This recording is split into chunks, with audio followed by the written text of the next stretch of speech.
দিন শেষে আমরা যারা বিশ্বের অন্যান্য ছোট ছোট দেশগুলো রয়েছি, যারা যুদ্ধ চাই না, কিন্তু আমাদেরকেও আসলে এই বড় বড় দেশগুলোর এই ধরনের যুদ্ধের আক্রান্ত বা জড়িত হয়ে যাওয়ার ফলে যে সংকটে আসলে আমরা পড়ি, সেটি প্রথমেই আসে আমাদের আসলে অর্থনীতির উপরে। এবং একই সাথে যেহেতু এবার জ্বালানির বিষয়টিও সামনে এসছে, আমরা দেখেছি বর্তমান সরকার এই জ্বালানির সংকটটি যাতে সামনের দিনে না হয় তার জন্য নানা ধরনের ব্যবস্থা নিয়েছে। রেশনিং ব্যবস্থা আমরা দেখেছি, আবার সেটি তুলেও দেওয়া হয়েছে। মজুদের কথা বলা হয়েছে, বেশ কিছুদিন আছে মজুদ। কিন্তু যেটি হচ্ছে সবারই আশঙ্কার জায়গা, যে বিশ্বে যখন এ ধরনের জ্বালানি সংকটটি তীব্র হতে থাকছে, আসলে আমরা বলতেই পারি সামনে হয়তো আরও তীব্রতা আমরা দেখতে পাবো, আমাদের মতো দেশের জন্য কি পরিকল্পনা আছে বর্তমান সরকার, সেটি আসলে আমাদের সাধারণ মানুষ একটু জানতেই চায়। দেখুন, এই যুদ্ধটা কিন্তু আমি দেখলাম যে এটাকে এক ধরনের তেলের যুদ্ধ, ওয়ার অফ অয়েল। আবার একে বলা যায় মধ্যপ্রাচ্যে প্রভাব প্রতিপত্তি বিস্তারেরও একটা যুদ্ধ।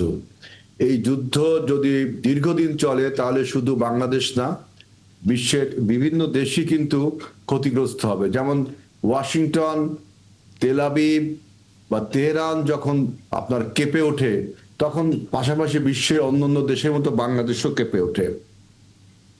এখন আপনি দেখেন যে এই যখন যুদ্ধটা বাধে, তখন কিন্তু আমাদের দেশের একটা হুজুগ উঠেছিল যে তেলের দাম বেড়ে যাবে, সুতরাং সবাই তেল নিতে ছুটে গেলাম, পাম্পে ক্রাউড সৃষ্টি করলাম, একটা হুজুগ ছিল।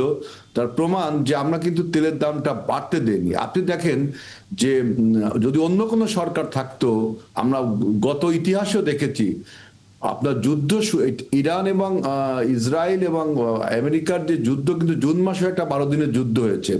এর আগেও অনেক যুদ্ধ হয়েছে, কিন্তু আমরা অন্যান্য সরকার সময় দেখেছি যুদ্ধ বা কোনো কিছু পরিস্থিতি হলেই বাজার সিন্ডিকেট করে যে কোনো পণ্যের দাম বাড়িয়ে দিয়ে যুদ্ধের অজুহাত দেখে। ইউক্রেন যুদ্ধের সময় জিনিসটা দেখেছি। কিন্তু এবার সরকার দেখেন যে আমরা যেহেতু আগের পূর্ব নির্ধারিত মূল্যে তেলটা কিনেছিলাম, অতএব আমরা এই সিন্ডিকেটকে ভেঙে দিয়েছি, সিন্ডিকেট করতেও দেয়নি, এবং আমরা পূর্বের কেনা দামে সেই তেলটা জনগণের কাছে সরবরাহ করা হচ্ছে।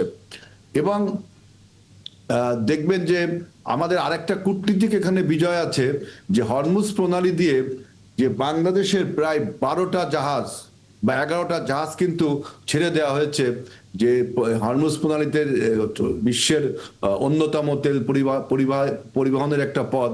এটা বাংলাদেশের একটা কূটনীতিক বিজয়। কিন্তু কিন্তু এখন আমরা এই যে দামটা ধরে রাখছি, যেহেতু আমাদের আগে তেল কেনা রয়েছে, সুতরাং এরপরে এখন কিন্তু তেলের দাম ন্যাচারালি বাড়বে। সেজন্য আমি বলছি ন্যাচারালি বাড়বে, সেজন্য আমি বলছি যে দেখেন এই যে তেলের যে যুদ্ধ, তেল বা জ্বালানি পৃথিবীর সভ্যতার চালিকা শক্তি বা চাবিকাঠি বলা হয় এই জ্বালানিকে।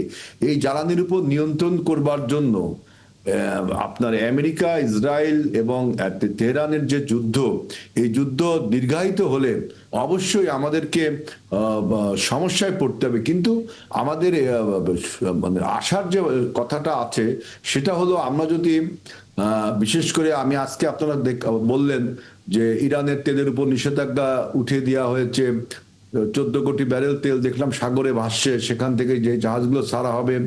তারপরে আমরা যদি এই কূটনৈতিক সম্পর্কটা বজায় রাখতে পারি, তাহলে দেখা যাচ্ছে যে বিশ্ববাজারে তেলের দাম কিন্তু বেড়ে যাচ্ছে, 120 টাকা, $120 করে ব্যারেল এখন। এখন আমাদের তাহলে এই কি আমাদের তেল, দেশও বাড়বে, মানে সামনের দিনগুলোতে কি আমাদের এই ধরনের আমি একটা তখন চাপে নতুন পড়তে? ডিমান্ড আসবে আমাদের আমাদের তো এখন ভারতের সাথে যে বিপিসি একটা লাইন চালু করেছে আমাদের পূর্বতন সরকার, এই ব্যবস্থাটা করতো, সেটা আমরা যদি অক্ষুণ্ণ রাখতে পারি তাহলে কিছুটা আমরা ট্যাকেল দিতে পারবো ভারতের সাথে কাছ থেকে যে বিপিসির মাধ্যমে আমরা যে তেলটা পাচ্ছি, তেলটা আনবো। মেনলি আমাদের সমস্যা হলো ডিজেলের। এই ডিজেলটা যদি আমরা বিশেষ করে ওই যে হরমুজ প্রণালী থেকে যে জাহাজগুলো আসবে, এখন জাহাজের ভাড়াও বেড়ে যাচ্ছে। সুতরাং আপনি এটা এই চ্যালেঞ্জকে মোকাবেলা করতে হবে কূটনৈতিক দক্ষতা দিয়ে। কিন্তু এখানে আপনি জাহাজ ভাড়া বাড়ছে, এটি তেলের আমরা দাম, হয়তো কূটনৈতিক দেখবেন দক্ষতা দিয়ে যুদ্ধের প্রধান চ্যালেঞ্জটা প্রধান মোকাবেলা লক্ষ্য হলো করার হয়তো দেখবেন জায়গা আপনি থাকে, কিন্তু যেটি আসলে যুদ্ধের আমাদের সাধারণ মানুষের যে আশঙ্কার জায়গা, যে সৌদি আরবে গোল্ডের দাম বেড়ে গেছে কিন্তু আমাদের এখানে 3 লাখ টাকা এখন গোল্ডের ভরি হয়ে গেছে কোনো কারণ ছাড়াই। আমরা ঠিক জানি না, আমরা গোল্ড উৎপাদনও করি না, আমরা ওভাবে মানে আমাদের ওভাবে ফ্যাক্টরিও নেই। এই যে সিন্ডিকেট, এই যে এই প্রভাবটা আপনি যখন বলছেন বা আশঙ্কা করছে সবাই কম বেশি যে সামনের দিনগুলোতে যুদ্ধ দীর্ঘায়িত হলে জ্বালানির সংকট সারা বিশ্বেই আসলে বাড়বে, এটা শুধু তো বাংলাদেশের জন্য একার না, কিন্তু আমাদের দেশের যে সিন্ডিকেটের বিষয়টা থাকে সেটি কিভাবে তখন নিয়ন্ত্রিত হবে বা করা যাবে কিনা? দেখেন, এখন যেহেতু নিয়ন্ত্রণ করেছি, যুদ্ধের নাম দেখিয়ে জাহাজ ভাড়া বেড়ে গেছে এই কথা বলে পূর্বতনে সমস্ত সরকারগুলো আপনারা দেখেছেন যে কোনো আমদানিকৃত পণ্যের দাম বাড়িয়ে দিত। দেখা যাচ্ছে তার প্রভাব বাংলাদেশে এসে পড়িনি। আমরা পূর্বতন মূল্যেই তেল কিনেছি, কিন্তু সরকারগুলো দেখবে সিন্ডিকেট করে এই তেলের দাম বাড়িয়ে দিত। আমরা সেই সিন্ডিকেটকে যেহেতু মোকাবেলা করতে পেরেছি, এবার সার্থকতার সাথে আমরা সেই পূর্বতন মূল্য ধরে রাখতে পেরেছি। সুতরাং বিশ্ব বাজারে আপনি তেলের যে আপনার তেলের যে স্বল্পতা থাকবে, সেখান থেকে আমাদের এই চ্যালেঞ্জটাকে মোকাবেলা করতে হবে সরকারের দক্ষতা দিয়ে। আপনি দেখবেন যে এই যুদ্ধের প্রধান টার্গেট যে সমস্ত দেশের তেল শোধনাগার, আপনি কিছুক্ষণ আগে বলেছেন তেল শোধনাগার, তেলের যে মাইনগুলো আছে তার উপরে আঘাত করছে। তো এইটা এইটা এইটা এইটা আমাদের সবার জন্য একটা বিপজ্জনক হবে, কারণ সভ্যতার চালিকা শক্তি জ্বালানি, এই জ্বালানির উপরে আঘাত করে আমরা মজুত করার বিষয়ে কোনো পরিকল্পনা আসলে নিচ্ছি কিনা এখন বাংলাদেশে তো? তো আপনি দেখেন, বাংলাদেশে 15 থেকে 20 দিনের মজুত করার আমাদের 3টা রিফাইনারি, পদ্মা, মেঘনা, যমুনা, এখানে আপনি 15 থেকে 20 দিনের মজুত করতে পারেন। আপনার তো ব্যাপক মজুদের স্থান নেই, তাই না? আপনি সেই বিষয়ে কোনো ধরনের আসলে পরিকল্পনা সরকারের আছে কিনা, বা এই বিষয়টি যেহেতু সামনে যুদ্ধটি দীর্ঘায়িত হতে যাচ্ছে? আমি মনে করি যে বাংলাদেশের পেট্রোল এবং অকটেন যেহেতু আমরা নিজস্ব উৎপাদন করতে পারি, আমাদের শুধু এইটা আমদানি করতে হয়। আমরা এই মজুত করার এই মুহূর্তে তো আপনি কোনো কিছু মজুত করতে পারবেন না, তবে আমাদের এই পরিকল্পনা থাকা উচিত যে অন্তত এই রিফাইনারি গুলোতে যাতে আরো তেল মজুত করে রাখা যায়। আপনি তো পুরো দেশকে তেলের শোধনাগার বা তেল মজুদের কেন্দ্র করতে পারবেন না। আপনাকে এই বিশ্ব বাস্তবতাকে মেনে নিয়েই আপনাকে যাতে অসাধু ব্যবসায়ীরা কোনো মুনাফা না করতে পারে যুদ্ধের নাম করে, এই জন্য সরকারকে সতর্ক থাকতে হবে এবং কূটনৈতিক সম্পর্ক বজায় রেখে হরমুজ প্রণালী দিয়ে যাতে জাহাজগুলো সহজে আমাদের দেশে আসতে পারে, ওই পাশ থেকে আমাদের জাহাজগুলো আসে। ঠিক এই জায়গায় আমি প্রশ্ন করতে চাই মাহফুজুর রহমানকে, যে কূটনৈতিক সম্পর্কের যে জায়গাটি আপনার দৃষ্টিতে কি মনে হয় এই মুহূর্তে বিশ্বের এই পরিস্থিতিতে বাংলাদেশের কি ধরনের অবস্থান নেওয়া উচিত? এখানে তো বাংলাদেশের মতো বিশ্বের প্রায় সমস্ত দেশই কম বেশি এফেক্টেড হচ্ছে, এবং এই কেবলমাত্র আমাদের আজকের দিনটা চিন্তা করলে হবে না। এমনকি হয়তোবা দেখা যাবে যে মার্চ মাসটাও আমরা কোনোভাবে পার করে দিতে পারবো, এবং যুদ্ধ যদি আজকাল পরশু বা অল্প সময়ের এক সপ্তাহের মধ্যে থেমেও যায়, কিন্তু তারপরও ক্রাইসিসটা কিন্তু আসবে এপ্রিল মে মাসের দিকে। কারণ এই যে একটু আগে আপনি শুনলেন যে তেল শোধনাগার গুলোকে অ্যাটাক করা হয়েছে, তেলের খনিগুলো অ্যাটাক করা হয়েছে, এইটার এফেক্ট তো আমরা পেতে হয়তো আমাদের 1 মাস 2 মাস দেরি লাগবে। সুতরাং যুদ্ধ যদি এই মুহূর্তে থেমেও যায়, তারপরেও কিন্তু এর একটা ধাক্কা এসে 1-1.5 মাস পরে বাংলাদেশের অর্থনীতিতে পড়বে। তো সেই জন্য সরকারের কিছুটা হাতে যেহেতু সময় আছে, যেমন এই সংকটের শুরুতেই কিন্তু আমাদের মন্ত্রী মহোদয় একটা ভালো কথা বলেছেন। উনি শুরুতেই বলেছেন যে তেলের দাম বাড়ানো হবে না। তো এইটা কিন্তু একটা মেসেজ চলে গেছে সবার কাছে যে সরকার এটা মোকাবেলা করছে। এইটুকুই যে মোকাবেলা করার যে মেসেজটা পাবলিকের কাছে আসে, সেটা অনেক গুরুত্বপূর্ণ একটা জিনিস। কিন্তু এই জায়গায় আপনার কাছে কি মনে হয় যে আস্থা কি রাখতে পেরেছি কিনা জনগণ? কারণ আমরা দেখেছি পাম্পগুলোতে যেভাবে ভিড়, যেভাবে মারামারি, দুর্ঘটনা পর্যন্ত হয়েছে, মানুষও পর্যন্ত মারা গেছে। সরকার যেভাবে বলেছে তেল নেওয়ার যে নির্ধারিত একটি রেশনিং পদ্ধতি করে দিয়েছিল, সেটি কিন্তু শেষ পর্যন্ত খুব একটা যে সবাই মেনেছে এটা কিন্তু আসলে দেখা যায়নি।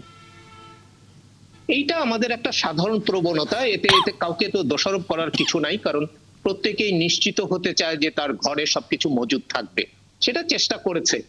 কিন্তু পরবর্তীতে এই ঈদ উপলক্ষে সরকার যেটা ছাড় দিয়েছে, সেটাও তো আমি মনে করি যে জনগণের দুর্ভোগের কথা বা মানে দুর্ভোগ যাতে না হয় সেটা চিন্তা করেই সরকার এই সিদ্ধান্ত নিয়েছে। এখানে আরেকটা বিষয় আপনার এটার সাথে একটু যুক্ত করে নিতে চাই, প্রশ্নটি হয়তো পরে ভুলে যাব, সেটি হচ্ছে যে আরেকজন অতিথি আমাদেরকে বিশেষজ্ঞ বলেছিলেন যে এই যে রেশনিং পদ্ধতিটি, সেটি মনে হচ্ছে তার দৃষ্টিতে যে একটু আগেই হয়তো এটি তুলে দেওয়া হলো, অর্থাৎ ঈদ এবং ঈদ পরবর্তী আরো কিছুটা দিন যদি এই বিষয়টি থাকতো, তাহলে মজুদ এবং সামনের দিনগুলোতে জ্বালানি তেল আসার যে প্রক্রিয়াটি সহজ হচ্ছে কিনা, এটি হয়তো একটু বোঝা যাওয়ার একটি সুযোগ ছিল। আপনার কাছে কি মনে হয়?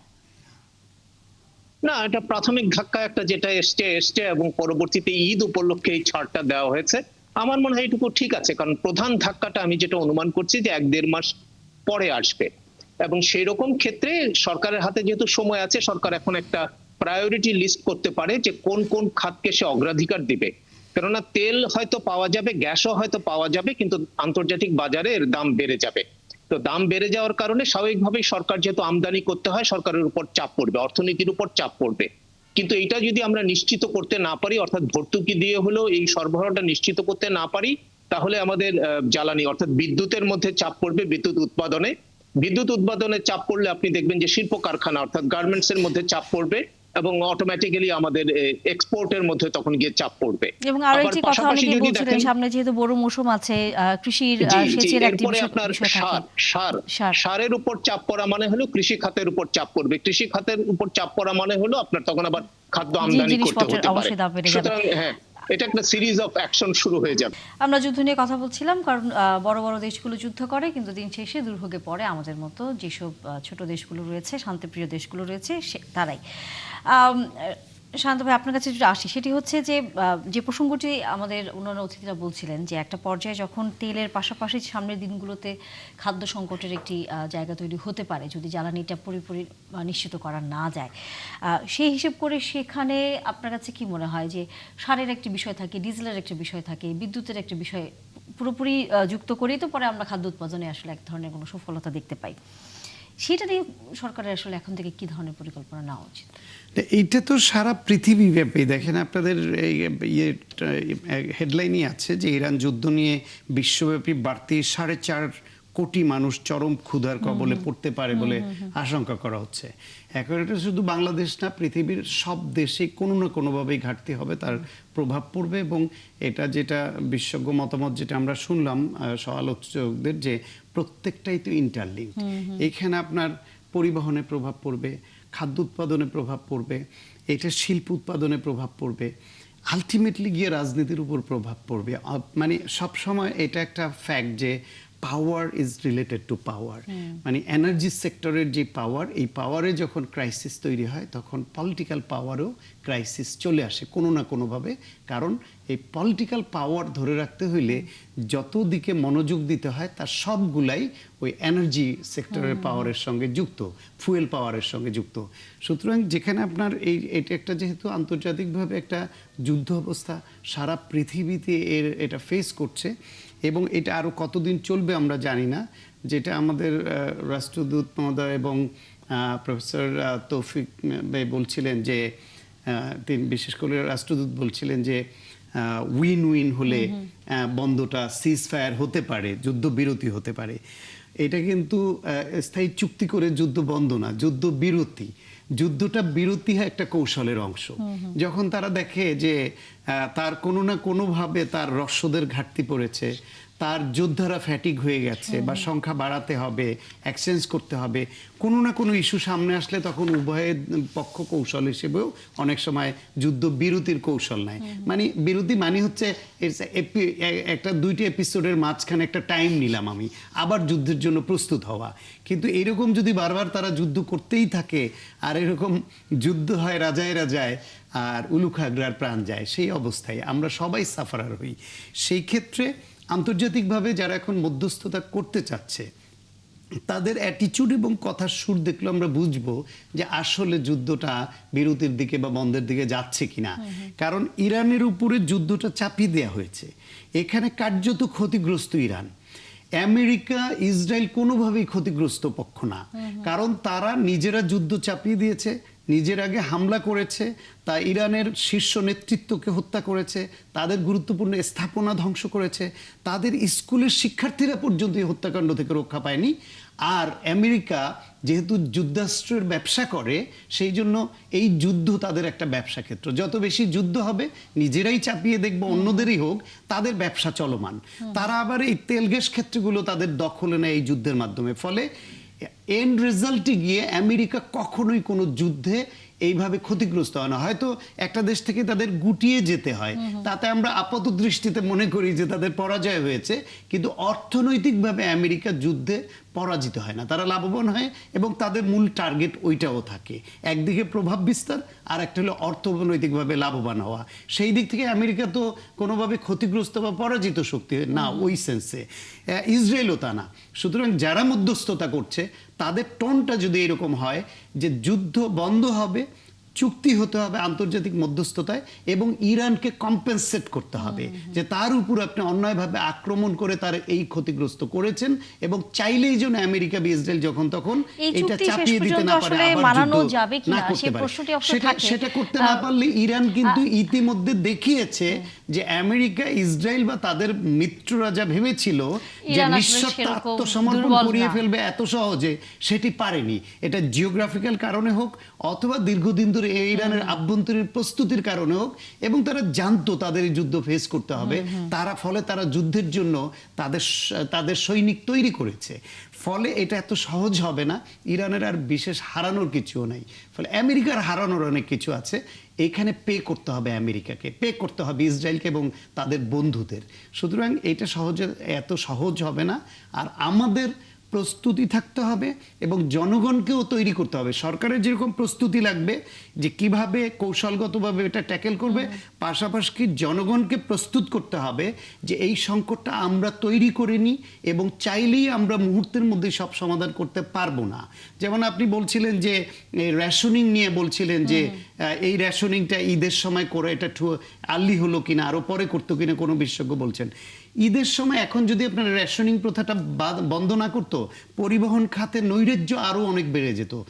গাড়িগুলো, পাবলিক সার্ভিসের গাড়িগুলোকে তেল দিতে পারতো না, তারা গাড়ি বন্ধ করে দিত, যাত্রী যেতে পারতো না, সারা দেশ এই ঈদের সময় একটা হাহাকার তৈরি হতো। সুতরাং এইটা সরকারের কৌশল এবং সাকসেসফুলি দে হ্যাভ ডান ইট। এইভাবে সরকার তাদের কৌশল লাগবে, আর জনগণকে মানসিকভাবে তৈরি করতে হবে লজিক্যালি ফ্যাক্টস ফিগার দিয়ে যে এই যুদ্ধ আমাদের না, এই যুদ্ধ বাইরের, এবং আন্তর্জাতিকভাবে আমরা এর শিকার, আমাদেরকে সাশ্রয়ী হতে হবে। এবং আমাদের এরকম পরিস্থিতি তৈরি হইলে সিন্ডিকেট না করে আমরা হুজুগে না মেতে সবাই এটাকে সহজভাবে নিয়ে কিভাবে মোকাবেলা করব। প্রশ্ন মনে হয় আমাদের মাননীয় সংসদ সদস্যের কাছেও ছিল। না, সেটা হলো আমি আসলে জানি না, এটা আপনাদের কাছেও সংবাদ মাধ্যমে যারা আছেন বিশেষজ্ঞ, যে রাশিয়া থেকে তেল আনার জন্য যে আমেরিকার একটা অনুমোদন লাগে, এটা ইউরোপীয় ইউনিয়নভুক্ত দেশগুলোরও লাগে, এরকম একটা পরিস্থিতি তৈরি করে রেখেছে। সেই ক্ষেত্রে আমরা অনুমোদন চেয়েছিলাম, ওইটা কোন পর্যায়ে আছে আমি ঠিক জানি না। হেলাল ভাই জানেন কিনা?